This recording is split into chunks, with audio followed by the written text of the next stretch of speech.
Friends, स्वागत है आप सभी को आरके वन एसएसटी में। इससे पहले यानी कि पिछले वीडियो में मैंने 1 से 25 से लेकर 210 तक के प्रश्नों को हल करा चुकी थी।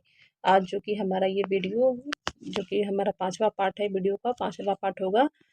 तो चलिए स्टार्ट करते हैं आज का हमारा महत्वपूर्ण सेशन। हमारा 211वां प्रश्न है। 211वां प्रश्न है, जुते हुए खेत से संबंधित सबसे पुराना साक्ष्य कहाँ से मिला? तो सबसे पुराना साक्ष्य जो मिला है कालीबंगन से मिला है। अगला प्रश्न है भारत में क्या कह रहा है, भारत में चांदी का सबसे पुराना साक्ष्य कहाँ से प्राप्त हुआ है? तो चांदी का सबसे पुराना साक्ष्य जो है हड़प्पा संस्कृति से प्राप्त हुआ है। अगला प्रश्न है, सिंधु व्यापार केंद्रों और मेसोपोटामिया के बीच व्यापार के लिए प्रवेश बंदरगाह था। तो सिंधु व्यापार केंद्र जो मेसोपोटामिया का जो व्यापार होता था, तो सबसे वो प्रवेश कहाँ होता था? इसका करेक्ट आंसर हो जाएगा बहरीन में। अगला प्रश्न है, दुर्ग रहित एकमात्र सिंधु शहर कौन सा था? कौन सा सिंधु शहर था जिसमें दुर्ग नहीं था? इसका करेक्ट आंसर हो चंदहुदड़ो। अगला प्रश्न है, सिंधु घाटी सभ्यता की लिपि थी। तो सिंधु घाटी की लिपि जो थी ये अपठनीय थी, यानी कि अपाठ। इसका करेक्ट आंसर हो जाएगा अपाठ। अपाठ मतलब होता है पढ़ा नहीं जा सकता था। अगला प्रश्न है,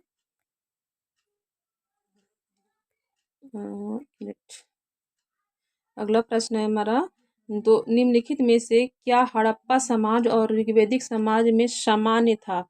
तो हड़प्पा समाज और ऋग्वैदिक समाज में क्या सामान्य था? तो ये महिला देवियां जो थी इसमें सामान्य थी। अगला प्रश्न है, प्राचीन काल में चेनाब नदी किस नाम से जानी जाती थी? तो चेनाब नदी जो जानी जाती थी अस्कनी के नाम से जानी जाती थी। इसका करेक्ट आंसर हो जाएगा ऑप्शन बी। इसमें लिखा हुआ अस्करी, अस्करी नहीं होगा, अस्कनी, अस्कनी, ठीक है, इस तरह होगा। इसका करेक्ट आंसर हो जाएगा अस्कनी।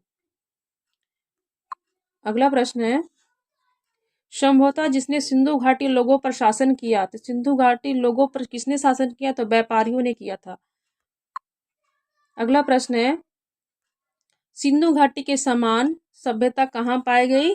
सिंधु घाटी की समान सभ्यता कहाँ कहाँ पाई गई? तो सुमेर में भी पाई गई, मिस्र में भी पाई गई और चीन में भी पाई गई। तो इसका करेक्ट आंसर हो जाएगा ऑप्शन डी। अगला प्रश्न है, कौन सा हड़प्पा शहर कलाकारों और कारीगरों का शहर माना गया? तो कौन सा शहर था कलाकार और कारीगरों का शहर माना गया? तो इसमें चंदहुदड़ो शहर जो था ये कलाकारों और कारीगरों का शहर माना गया। करेक्ट आंसर हो जाएगा ऑप्शन बी। अगला प्रश्न है, निम्नलिखित धातुओं में से कौन सा धातु सिंधु घाटी के लोगों द्वारा ज्ञात नहीं था? तो ज्ञात यानी कि जिसमें सिंधु घाटी के लोग जो किसमें परिचित नहीं था, किससे परिचित नहीं था? तो सीसा से परिचित था, टीन से भी परिचित था, लेकिन लोहा से परिचित नहीं थे। इसका करेक्ट आंसर हो जाएगा ऑप्शन सी, ऑप्शन सी। अगला प्रश्न है,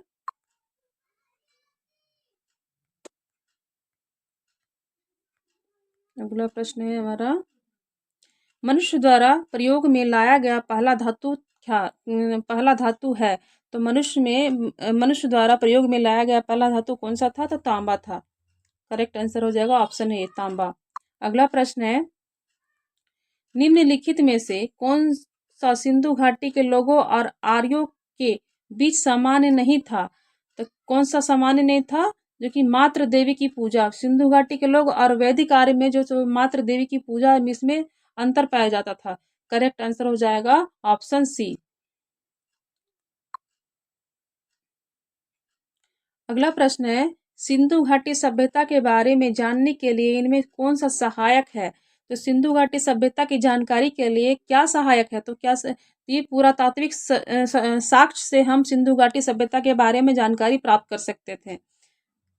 करेक्ट आंसर हो जाएगा ऑप्शन बी। अगला प्रश्न है, निम्नलिखित में से किसे छोटा हड़प्पा कहा जाता है? तो छोटा हड़प्पा लोथल को कहा जाता है। अगला प्रश्न है, हल का एक मिट्टी की संरचना कहाँ पाई गई? तो ये हल का एक मिट्टी की संरचना जो पाई गई है बनावली से पाई गई। करेक्ट आंसर हो जाएगा ऑप्शन ए। अगला प्रश्न है, मोहनजोदड़ो का स्थानीय नाम है, तो मोहनजोदड़ो का स्थानीय नाम क्या है? तो मृतकों का टीला इसको कहते हैं। करेक्ट आंसर हो जाएगा ऑप्शन सी, मृतकों का टीला। अगला प्रश्न है, वैदिक समाज की आचरण संहिता का वर्णन किसमें किया जाता है? तो वैदिक समाज की आचरण संहिता का वर्णन जो है स्मृति में किया जाता है। अगला प्रश्न है, निम्नलिखित में से कौन उत्तर वैदिक काल की प्रतिष्ठित जनजातियों में से एक नहीं था?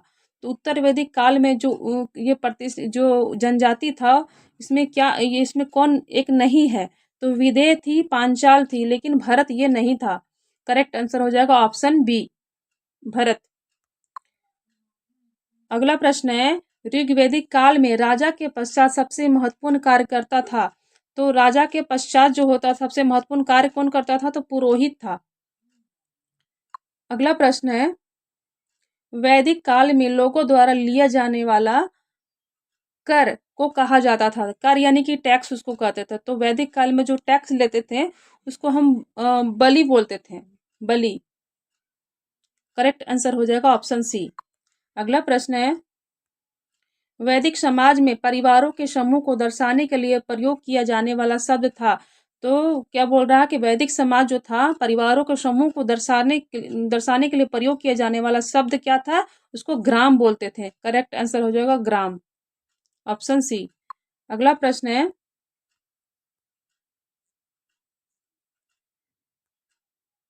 पुराणों एक मिनट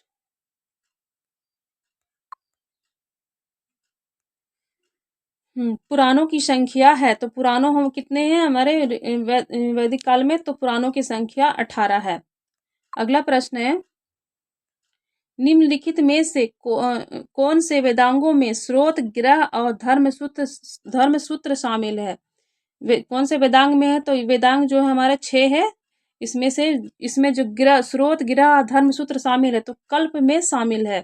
करेक्ट आंसर हो जाएगा ऑप्शन सी।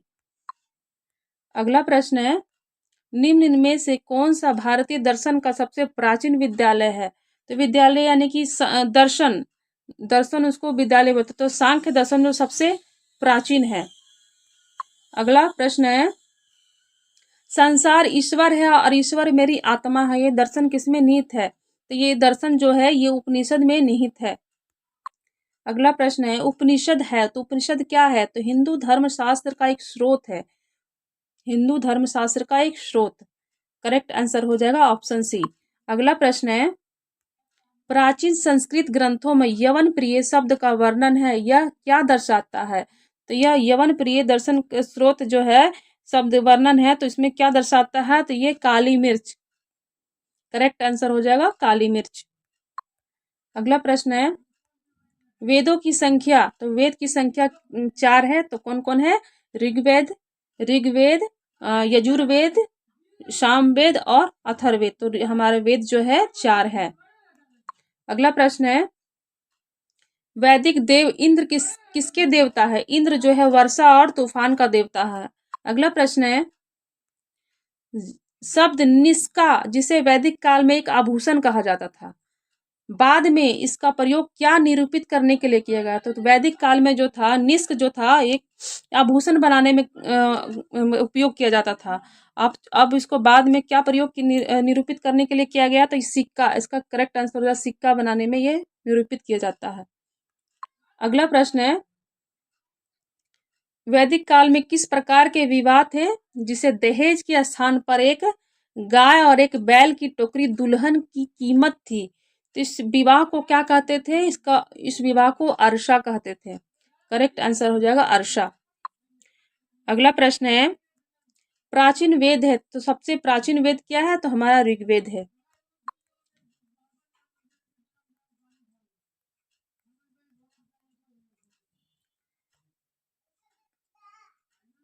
अगला प्रश्न है, सबसे प्राचीन जनजातीय सभा थी, सबसे प्राचीन जनजातीय सभा क्या थी? तो विद्वत थी। करेक्ट आंसर हो जाएगा ऑप्शन बी, विद्वत। अगला प्रश्न है, ऋग्वैदिक ऋग्वैदिक, एक मिनट,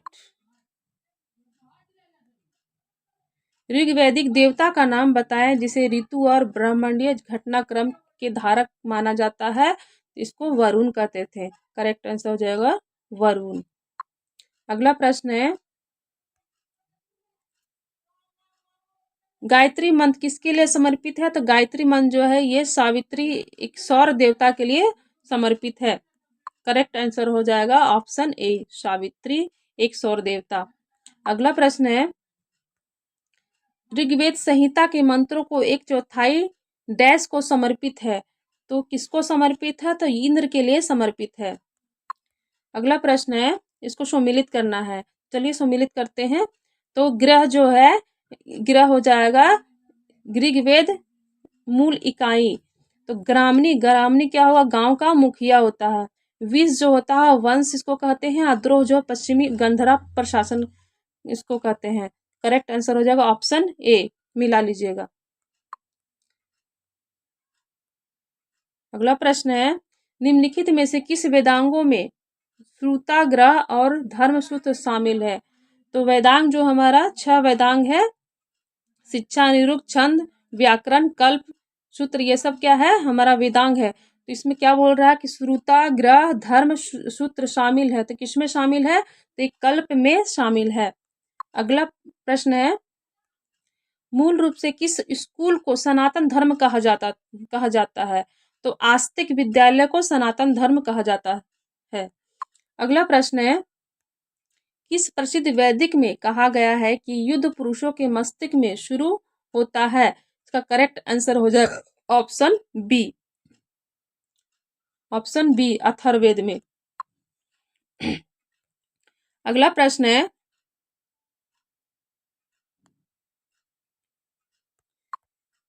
अगला प्रश्न है, दार्शनिक सार संसार है परंतु ईश्वर अभिव्यक्ति है और ईश्वर में मेरी आत्मा है, किससे लिया गया है? तो ये उपनिषद से लिया गया है। करेक्ट आंसर हो जाएगा ऑप्शन बी। आगे बढ़ते हैं।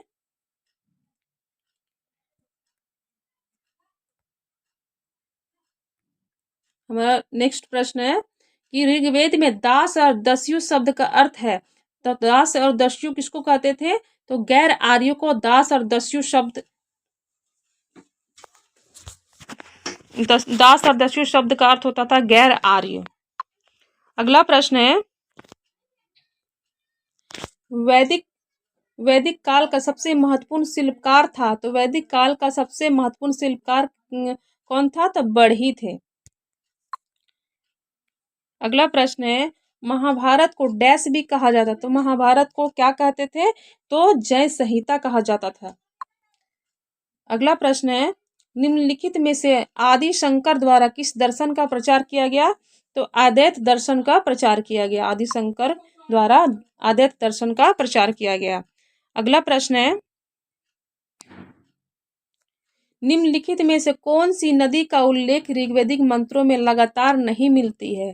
तो कौन सी नदी का उल्लेख जो है ऋग्वैदिक मंत्रों में लगातार नहीं मिलती है? तो ब्रह्मपुत्रा नदी का उल्लेख जो है लगातार नहीं मिलती है। बाकी जो गंगा की मिलती है और सिंधु को मिलती है। करेक्ट आंसर हो जाएगा ऑप्शन सी, सिंधु। अगला प्रश्न है, वेदों के मंत्र से संबंधित अनुष्ठानिक अवधारणाओं को किस रूप में जाना जाता है? तो इसको किस रूप में जाना? तो ब्राह्मण के रूप में जाना जाता है। अगला प्रश्न है, ऋग्वेद काल में जिस देवता की पूजा पृष्ठभूमि नहीं बन पाई वह था।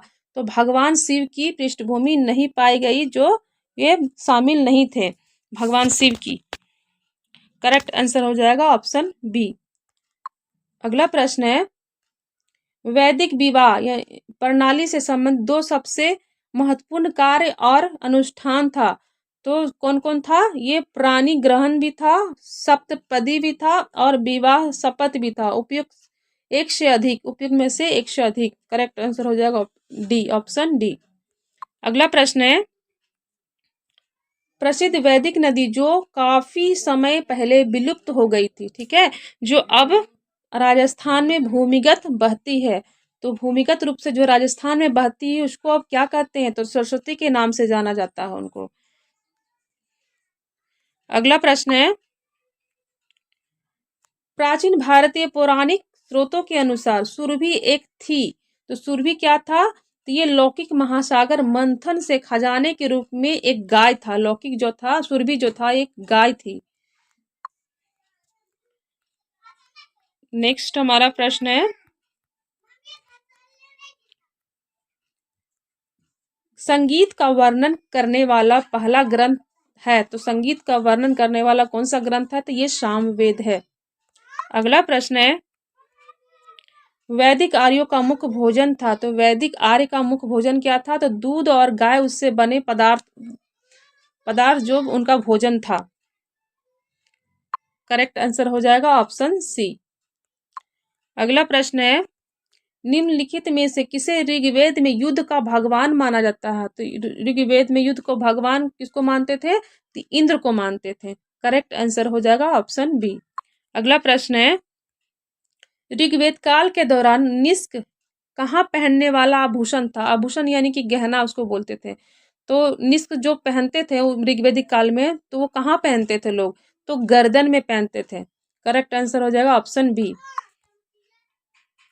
अगला प्रश्न है, भारत और 10 राजाओं के प्रतिनिधि के बीच प्रसिद्ध राजाओं की लड़ाई किस नदी के किनारे लड़ी गई थी? तो ये परुशनी नदी के किनारे लड़ी गई थी।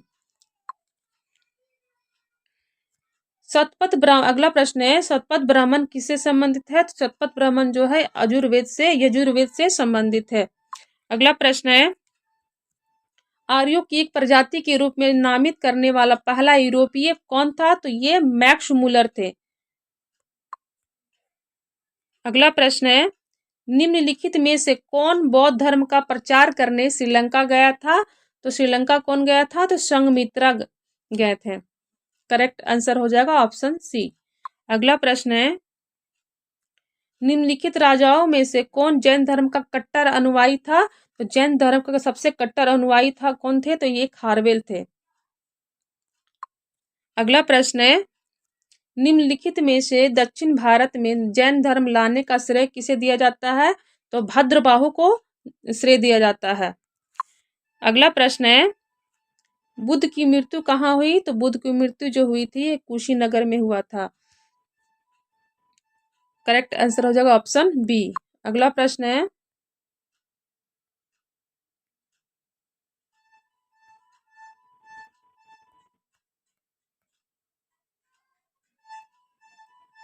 गौतम बुद्ध के एक मिनट हाँ चलिए, गौतम बुद्ध के उपदेशों की भाषा थी। तो गौतम बुद्ध जो उपदेश देते थे उनकी भाषा क्या थी? तो पाली भाषा थी। अगला प्रश्न है, बौद्ध धर्म का त्रिशूलीय आकार प्रतीक क्या नहीं दर्शाता? बौद्ध धर्म का जो त्रिशूलीय आकार है वो क्या नहीं दर्शाता है? तो निर्वाण नहीं दर्शाता। बाकी जो संघ है ये बुद्ध है, ये दर्शाते हैं। अगला प्रश्न है, निर्गंथ शब्द किससे संबंधित है? निर्गंथ शब्द जो है जैन धर्म से संबंधित है। अगला प्रश्न है, बुद्ध किस गणराज से संबंधित है? तो बुद्ध जो थे ये शाक्य गण के ये थे, गणराज से संबंधित थे। करेक्ट आंसर हो जाएगा ऑप्शन बी। अगला प्रश्न है, बौद्ध संप्रदाय महायान औपचारिक रूप से किसके शासनकाल के दौरान अस्तित्व में आया? तो ये कनिष्क के शासनकाल में आया।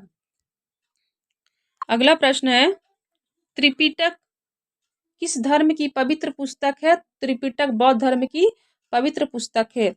अगला प्रश्न है, जैन तीर्थकरों का अंतिम उत्तराधिकारी कौन था? तो अंतिम उत्तराधिकारी जो थे महावीर थे। महावीर जो थे ये 24वें तीर्थंकर थे, 24वें एवं अंतिम तीर्थंकर थे। करेक्ट आंसर हो जाएगा ऑप्शन सी। अगला प्रश्न है, जैन धर्म में पूर्ण ज्ञान किससे संबंधित है? तो जैन धर्म में पूर्ण ज्ञान जब हो जाता था उसको कैविल्य कहा जाता था, कैविल्य। अगला प्रश्न है, कपिल वस्तु किससे संबंधित है? तो कपिल वस्तु जो है भगवान बुद्ध से संबंधित है। अगला प्रश्न है, प्राचीन भारत में नालंदा विश्वविद्यालय में किसके अध्ययन के लिए एक महान केंद्र प्रतिनिधित्व किया गया था? तो यह महायान बौद्ध धर्म से था। क्या कह रहा है, प्राचीन भारत में नालंदा विश्वविद्यालय ने किसके अध्ययन के लिए एक महान केंद्र का प्रतिनिधित्व किया? तो महायान बौद्ध धर्म से ये प्रतिनिधित्व किया था। करेक्ट आंसर हो जाएगा ऑप्शन ए। अगला प्रश्न है, हिंदू चित्रकला किसकी चित्रात्मक कला से निकट से जुड़ी हुई थी? तो ये बौद्ध पुजारी से संबंधित थे। अगला प्रश्न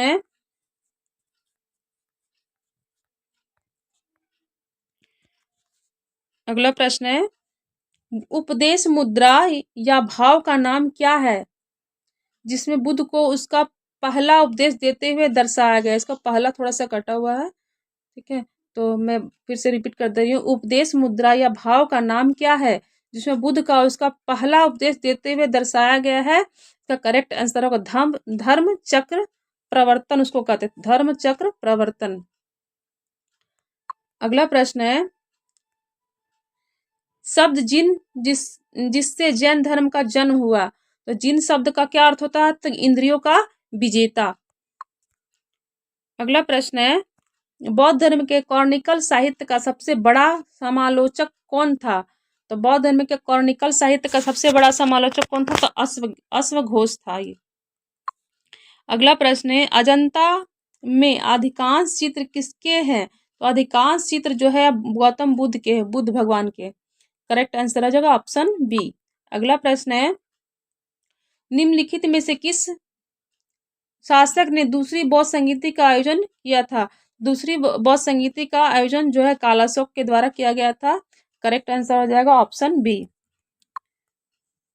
अगला प्रश्न है,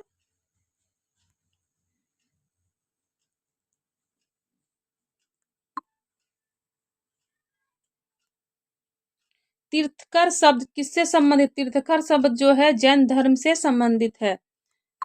अगला प्रश्न है, जैन तीर्थंकरों का अंतिम उत्तराधिकारी था, तो अंतिम उत्तराधिकारी कौन था? तो महावीर थे। अगला प्रश्न है, वेनसांग ने जैन धर्म को कहाँ फलता फूलता पाया? तो वेनसांग ने जैन धर्म को कहाँ फलता फूलता पाया? तो ये बिहार में पाए हैं। अगला प्रश्न है, निम्नलिखित में से किस पिटक में आचार संहिता का उल्लेख किया गया है जिसका बौद्ध अनुयायियों द्वारा पालन किया जाता है? इसका करेक्ट आंसर हो जाएगा विनय पिटक। अगला प्रश्न है, निम्नलिखित में से किसी एशिया का प्रकाश कहा जाता है? तो एशिया का प्रकाश भगवान बुद्ध को कहते हैं।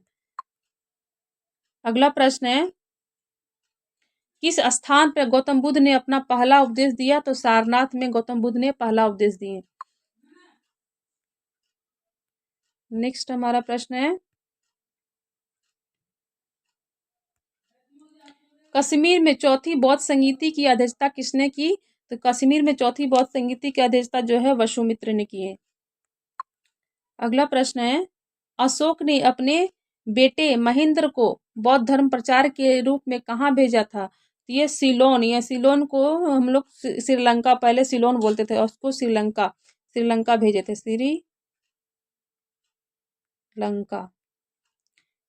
श्रीलंका को सिलोन के रूप में जाना जाता था। करेक्ट आंसर हो जाएगा ऑप्शन ए सिलोन।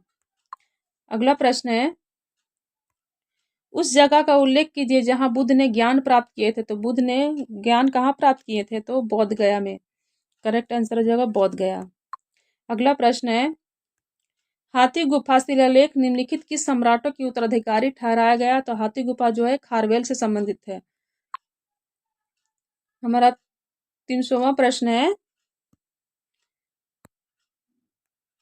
चोल साम्राज्य को विभाजित किया गया था। तो चोल साम्राज्य को किसमें विभाजित किया? तो मंडलम, नाडु, कुर्रम और वलनाडु में विभाजित किया है। तो इसका करेक्ट आंसर हो जाएगा ऑप्शन ए। तो आज का हमारा वीडियो समाप्त हुआ, तो फिर मैं वीडियो लेकर आऊँगी इसी तरह का वीडियो। तो थैंक यू दोस्तों, और अगर आप लोग को वीडियो अच्छा लगे तो ज़रूर सब्सक्राइब करके रखिएगा और लाइक एंड सब्सक्राइब जरूर कीजिएगा।